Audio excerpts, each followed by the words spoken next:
오늘의 정치권 소식 장성철 공론센터 소장 그리고 김성환 시사평론가 두 분과 함께 짚어보겠습니다. 안녕하십니까? 네, 안녕하세요. 네. 오늘부터 여론조사 공표 금지가 시작이 됐습니다. 이른바 깜깜이 기간을 하루 앞두고 한동훈 위원장이 어제 당의 자체 판세 분석 결과를 공개했어요. 조금 절박한 심정일까요? 그렇죠. 절박하다. 예. 지금 대략 한 55곳 정도가 박빙 지역이다. 이제 이렇게 판단을 하는 것 같습니다. 예. 그래서 전국에 55곳이 박빙이고 그중에 수도권이 26곳. 이곳이 지금 박빙 지역이다. 또 구체적으로 더 얘기를 했어요. 예. 서울이 15곳, 인천, 경기가 11곳이다. 이렇게 발표한 적은 지금 국민의힘 보수정당 사상 처음인 것 같아요. 그러니까요. 그만큼 여러 군데 지금 절박한 심정을 통해 가지고 네. 지지층을 최대한 이끌어내겠다. 그러한 전략인 것 같습니다. 지난번 2020년 총선 때 5% 이하로 당락이 바뀐 곳이 48곳이에요. 예. 그러니까 지금 각 당에서 한 50여 곳 내외가 박빙 지역이다라는 게 실제 결과에서도 그렇게 나올 가능성이 높습니다. 예. 지금 각종 여론조사를 보면 한 15% 정도의 무응답층, 지지정당 없음 이렇게 얘기하고 있는 분들이 계시잖아요. 예. 그러니까 나머지 선거 기간 동안 캠페인을 잘해서 그분들만 우리 편으로 만들면 이번 선거는 충분히 뒤집거나 아니면 우리가 승리를 가져올 수 있다라고 각 당에서 좀 생각을 하는 것 같아요. 그래서 지금 국민의힘의 입장에서는 사전투표 내일부터 강조를 하면서 예. 최대한 총력전, 투표 독려 작전 이렇게 하고 있다라고 말씀드릴 수가 있습니다. 예.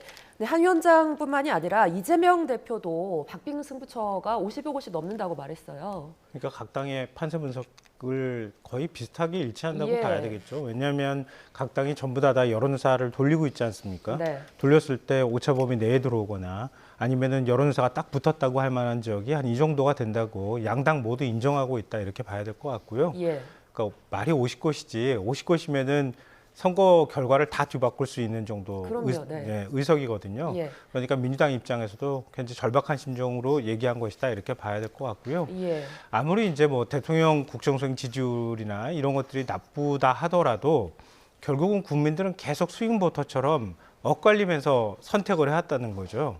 그러니까 늘 민주당에 유리한 지역구라는 것은 사실 존재하지 않는다고 해도 과언이 아니거든요. 예. 그러니 결국 민주당 입장에서는 막판에 민주당 역시 마찬가지로 지지층을 얼마나 결집시키고 투표장으로 끌어낼 것이냐.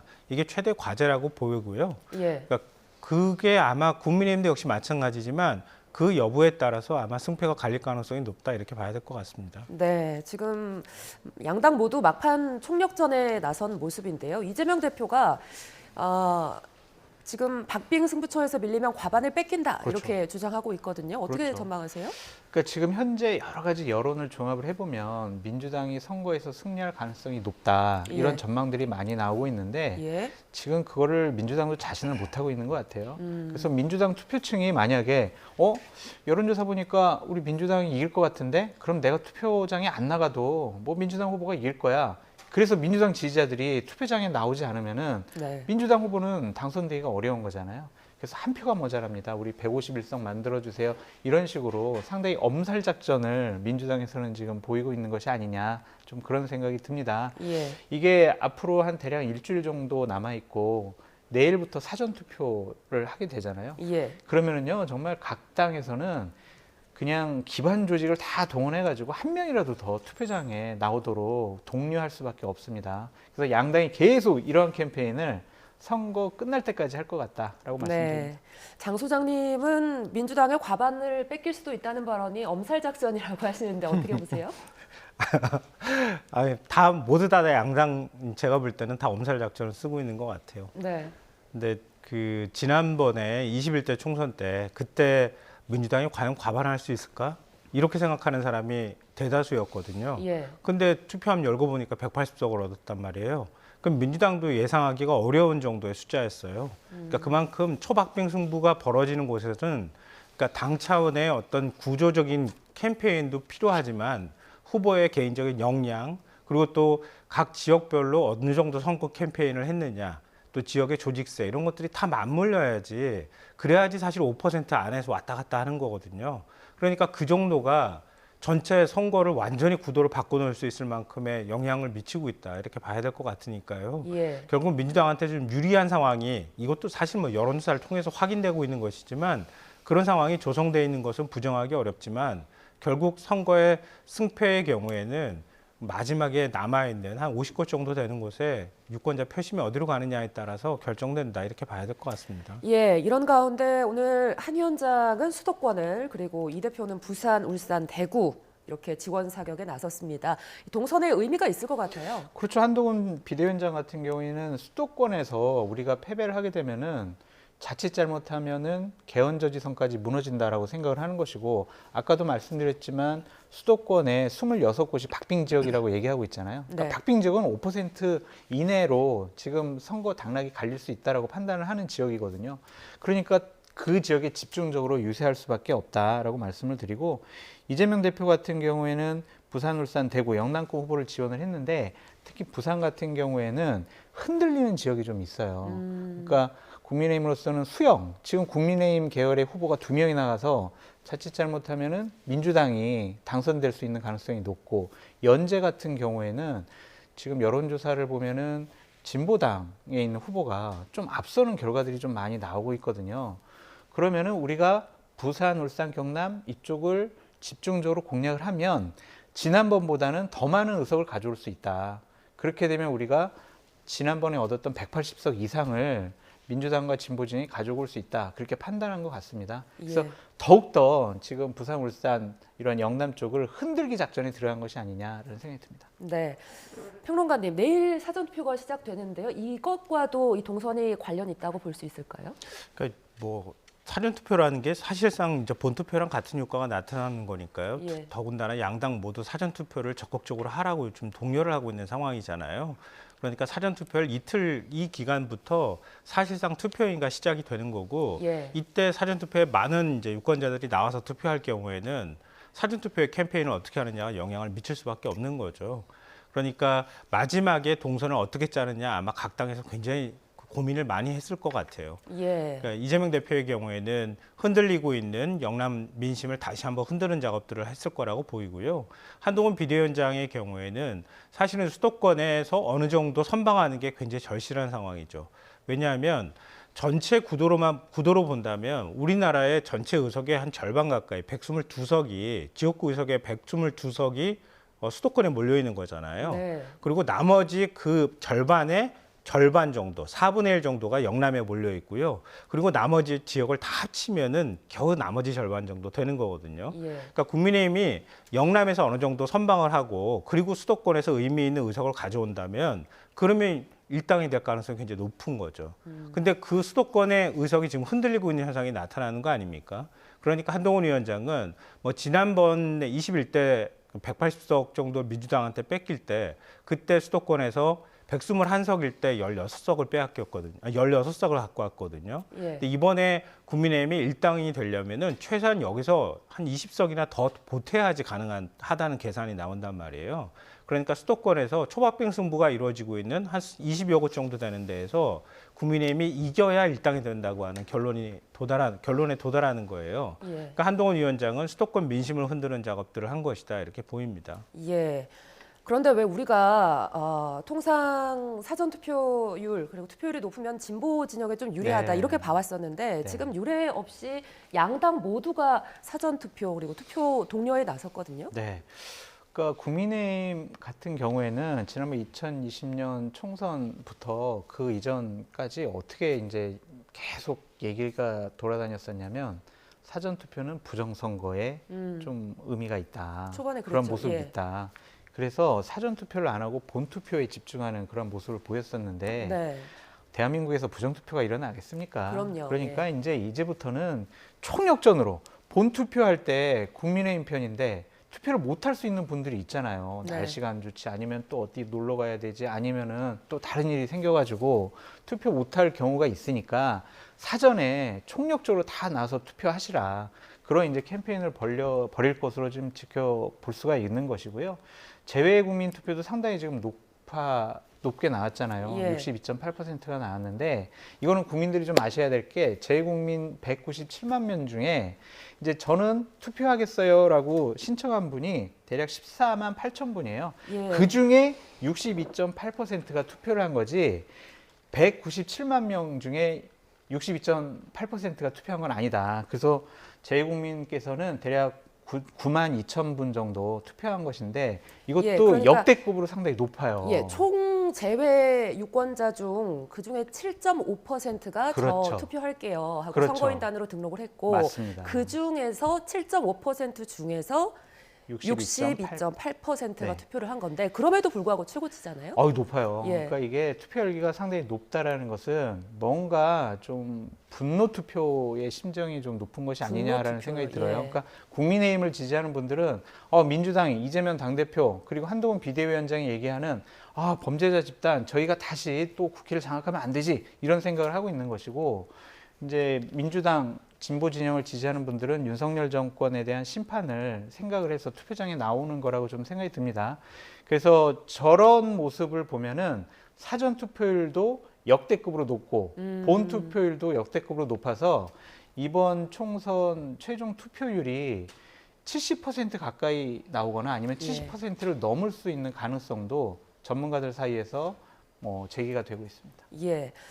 평론가님, 재외선거 투표율 이야기가 나왔는데요. 이렇게 역대 최고를 기록한 이유 뭐라고 보세요? 오늘 신문이 그 부분을 지적하시더라고요. 방금 전에 말씀하신 것처럼. 근데 올해 발표한 기준이 달라진 건가요? 그건 아니잖아요. 이전에 총선 투표나 아니면은 대선 때도 역시 마찬가지로 똑같은 기준을 사용한 겁니다. 그럼요. 근데 그 이전에도 한 40% 정도 나왔던 투표율이 지금은 60%가 넘게 나왔어요. 예. 이건 뭘 뜻하겠습니까? 저는 모든 바라보는 사람마다 분석은 다 다를 수 있다고 하는 전제를 갖고 말씀드리면, 그러니까 우리가 코로나19 시기를 거쳤잖아요. 이게 이전 정부 때. 그때 코로나 대응 잘했다고 하는 걸 전 세계에서 평가를 해줬단 말이에요. 그때 교민들의 반응들을 아마 언론에서 전한 게 그걸 기억하시는 분들이 많을 거예요. 왠지 뿌듯하고 자랑스럽고 대한민국이 선진국이 된 것 같았다. 이렇게 얘기를 했거든요. 근데 우리가 안에서 보는 윤석열 정부 모습보다 제가 볼 때는 바깥에서 바라보는 재외국민이 바라보는 윤석열 정부의 평가가 더 혹독할 거라고 저는 생각해요. 왜냐하면 외신들의 보도를 통해서 윤석열 정부의 평가를 보게 되는 거거든요. 근데 지금 그 평가가 대체적으로 어떻게 나옵니까? 그러니까 한국의 민주주의는 퇴행했다고 하는 평가부터 시작해서 스웨덴 민주주의 다양성 연구소 평가를 제가 기준으로 해서 말씀드린다 하더라도 역시 마찬가지일 거고요. 대통령이 외교를 하는 과정에서 여러 가지 부정적인 이슈들이 등장했던 것들도 아마 많은 분들이 기억하고 계실 거예요. 한일 관계 개선할 때도 마찬가지였고 마치 비굴하게 가가지고 협상에 매달리는 것처럼 한다거나 이런 모습들부터 시작해서 굉장히 많은 모습들이 제 국민들, 제 주변에 있는 분들도 얘기하지만 이렇게 가면 안 되겠다고 하는 그런 마음들, 그런 인식이 전 생겨났을 거라고 생각해요. 예. 그런 제 국민들의 마음이 높은 투표율로 전 나타난 것이다라고 생각합니다. 아까 장 소장님은 최종 투표율이 70%가 넘을 수도 있다 이렇게 본다고 하셨는데 평론가님은 얼마나 전망하십니까? 이거 굉장히 어려운 건데요. 왜냐하면 그러니까 지난번에 그 중앙선관위가 늘 유권자 의식 조사를 하거든요. 유권자 의식 조사를 했을 때 실제 투표율하고 제가 과거 한 십몇 년 정도의 선거 때를 다 비교를 해보니까요. 예. 적게는 한 2%포인트 차, 많게는 한 7%포인트 차가 벌어졌어요. 그런데 이번에 2차 조사한 걸 보니까 거의 79%에 육박하는 유권자들이 나 적극적으로 투표하겠다 이렇게 응답을 했단 말이에요. 예. 그럼 과거의 사례를 비춰봤을 때 제일 많이 벌어졌던 게 7%포인트라고 제가 말씀드렸잖아요. 그러니까 더 벌어진다고 가정한다 하더라도 실제 투표율하고 비교를 했을 때 60% 후반이나 70% 초반까지도 내다볼 수 있는 정도다 이렇게 보이고요. 예. 근데 다만 세대별로 투표를 어떻게 할 것이냐는 게 사실 양당의 그 어떤 그 유불리가 갈리는 지점이잖아요. 네. 그런데 지난번 21대 때 그때 66.2% 투표율이 나왔을 때 그때 70대, 60대, 70대 이상의 투표율이 거의 80%에 육박했어요. 그러니까 이걸 생각해 보면 80% 육박하는 투표율보다 더 높게 과연 얼마나 더 나올 수 있을까 투표장에. 이게 쉽지 않은 현상이란 말이에요. 예. 그러면 20, 30대 투표율의 경우에 보통의 경우에는 50%대였단 말이에요. 이것도 투표율이 높게 나왔을 때 50%대였는데요. 젊은 층 20, 30대가 한 60% 중후반까지 투표를 많이 하던가 네. 아니면 40, 50대가 좀 더 투표장에 나오거나 이렇게 해야 된다는 뜻이거든요. 이럴 때 양당의 유불리가 어떻게 갈리는가 이걸 좀 봐야 될 것 같습니다. 네. 이런 가운데 지금 막판에 여야 대표 모두가 지지층 결집을 위해서 이제 뭐 발언 수위가 굉장히 네. 거세지고 있어요. 눈살을 찌푸리기도 하는데요. 한동훈 위원장은 뭐 이재명 대표를 향해서 일베 출신이다 이런 발언을 했거든요. 어떻게 보고 계세요? 그러니까 이런 것들이 참 오늘 한 신문의 사설에서 네. 어린아이가 이제 이런 얘기를 하면 혼나야 될 부분이다 이렇게 예. 지적까지 했잖아요. 그러니까 각 당의 지도자들이 선거가 이제 앞에 다가오니까 말이 점점 거칠어지고 수위가 좀 높아진다. 이것은 참 국민들이 보기에 별로 좋지 않은 현상이다. 이렇게 좀 말씀을 드리고요. 예. 저는 이재명 당대표가 좀 부적절한 것은 좀 사실인 것 같아요. 그러니까 제주 4.3에 한동훈 비대위원장이 참석하지 못한 것을 갖고 네. 여러 가지 비판을 했는데 예. 그렇게 제주도에서 비극적인 일이 벌어졌잖아요. 그런 일을 갖고 정치권에서 이용하는 것은 옳지 않은 행동 같습니다. 예. 그러니까 한동훈 비대위원장도 4.3 기념식에 참석 못한 거를 사과하고 송구하게 생각을 했는데 그것을 제주도 판세를 또 한동훈 비대위원장이 부적절한 행동을 했다라고 하면서 제주 4.3 사건의 아픔을 그런 식으로 정치적으로 이용하는 것은 좀 야당 지도자답지 못하다라고 지적하고 싶습니다. 네. 한 위원장이 이재명 대표를 향해서 제주의 아픔을 정치적으로 이용했다 이렇게 발언을 했어요. 장 소장님은 같은 의견이신 것 같습니다. 어떻게 보셨어요? 그게 왜 정치적으로 이용했다고 말씀을 하시는지 좀 이해를 저는 하기 어렵고요. 윤 대통령도 지금 2회 연속 참석을 안 했잖아요. 희생자 추념식에. 왜 안 합니까? 그러니까 윤 대통령 과거에 대선 때 발언이 또 생각이 나기도 하는데요. 그러니까 결국 보수층 의식해가지고 눈치 보기 하고 있는 것 아닌가. 보수층이 결집하지 못하는 현상으로 연결되지 않을까. 이거 우려해가지고 추념식 참석 안 하는 게 그게 오히려 더 정치적 해석 아닙니까? 4.3 추념식에 참석하는 거 어찌 보면 당연한 것처럼 우리가 생각하는 거 아니에요? 최소한 대통령이 참석 못한다 하더라도 집권 여당 대표 정도면 참석해야 되는 거 아닙니까? 예. 오히려 그걸 비판하는 걸 정치적이라고 얘기해버리면은 그러면 우리나라에 참석할 수 있는 추념식이 몇 개가 될까요? 그러니까 그 부분에 대해서는 저는 동의하기 어렵고요. 그러니까 각각의 어떤 지금 당대표가 되게 거칠게 발언하는 부분에 대해서는 장 수장께서 지적해 주셨으니까 그건 제가 예. 별도로 지적 안 하고요. 다만 이렇게 거칠게 발언하는 거에 어떤 전략이 숨어 있는가 이 부분은 우리가 얘기할 필요가 있다고 봐요. 한동훈 위원장 결국은 한동훈 약발이 떨어졌다는 얘기를 할 정도로 국민의힘 내부에서 기대감이 많이 사그러지거나 또 윤 대통령하고 한동훈 위원장 간의 갈등 때문에 보수층이 분열됐다는 얘기를 하고 있잖아요. 그러니까 보수층을 좀 더 결집해야 되겠다. 좀 더 강한 면모를 보여야 되겠다. 한동훈에게 기대를 걸어주길 기대하는 마음. 이걸 좀 보수층으로부터 끌어내기 위한 전략적인 측면이 강하다 이렇게 보이고요. 네. 또 하나는 그러니까 민주당 이재명 대표하고 조국 대표 양쪽으로 다 비난하고 있잖아요. 결국은 윤석열 정권 심판론이 지금 일고 있는 상황에서 윤석열 정권을 심판한다고 해서 그럼 세상이 얼마나 달라질 수 있습니까? 라고 계속 질문하는 방식으로 그렇게 중도층까지도 끌어들이려고 하는 전략을 좀 담고 저렇게 거칠게 발언한 것이 아닐까 싶고요. 네. 저 이재명 대표 발언에 대해서도 옹호할 생각은 없습니다. 이재명 대표도 발언에 전 신중을 기해야 된다고 생각합니다. 예. 그러니까 문제를 삼고 싶은 게 뭐냐면 4.3 학살의 후예가 국민의힘이다.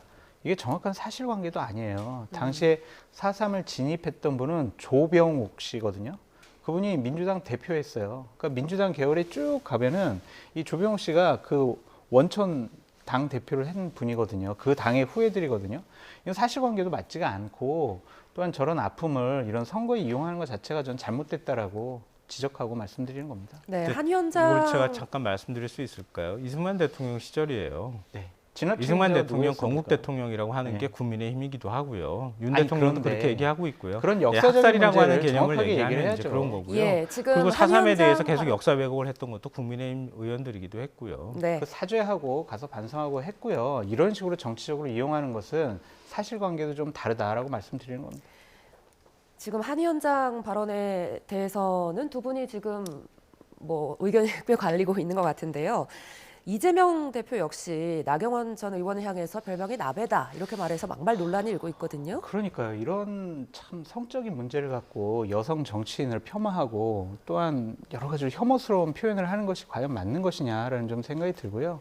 그 저 지역에 뭐 유사명 후보를 지지하는 분이 포스터를 만들어 가지고 뭐 냄비는 뭐 깨부숴야 된다 막 이런 식의 포스터까지 만드는 거거든요. 아무리 선거가 상대방을 꼭 이겨야 되는 전쟁이긴 하지만 저런 식의 여성 혐오, 폄하 이런 것들은 옳지 않은 것 같습니다. 예. 정치권이 어느 정도 좀 모범을 보여야지 저런 식의 발언과 저런 식의 공격은 정말 정치권을 국민들이 정말 저 사람들이 더 문제구나 이렇게 비판할 수밖에 없는 지점이다라고 말씀드려요. 네, 이 발언에 대해서 민주당 고양갑 후보가 대신 사과를 하기도 했던데요. 총선에 좀 악재가 되진 않을까요? 긍정적인 영향 미치지는 않을 거라고 생각하는데요. 그러니까 이재명 대표 발언 신중해야 된다 이렇게 제가 말씀드렸잖아요.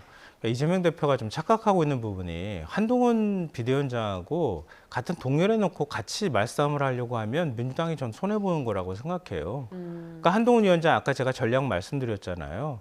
그러니까 선거의 국면이나 판세가 불리해지니까 점점점 말이 거칠어지잖아요. 예. 하루에도 뭐 발언을 열 몇 번을 했다고 얘기할 정도로 그렇게 발언이 거칠어지는 건 그만큼 나름의 전략적인 포석을 담고 있는 말이란 말이에요.